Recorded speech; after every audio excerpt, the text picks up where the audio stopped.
আছে কি চলে ওই জিনিসে চলে চলে না। আমি মনে 4 বছর হবে, হ্যাঁ 4 বছর হবে প্রায়, সরি না লকডাউনের আগের বছরে সিলেটে গিয়েছিলাম, শাহজালালের কবরের ওই জায়গাতে গিয়েছিলাম।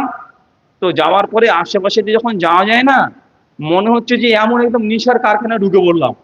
মানে এমনি স্বাভাবিকভাবে যদি যায় গাঁজার গন্ধে ওর নেশা হয়ে যাবে, মানে এত পরিমাণে গাঁজা।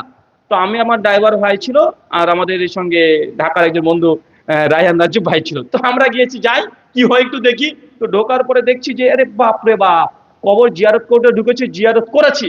করে তখন আমরা কি স্বাভাবিকভাবে কবর জিয়ারত করে উল্টো দিকে মুখ করে হেঁটে চলে আসছি। তা আমরা যখন উল্টো দিকে মুখ করেছি, পেছন থেকে একদম টেনে ধরে।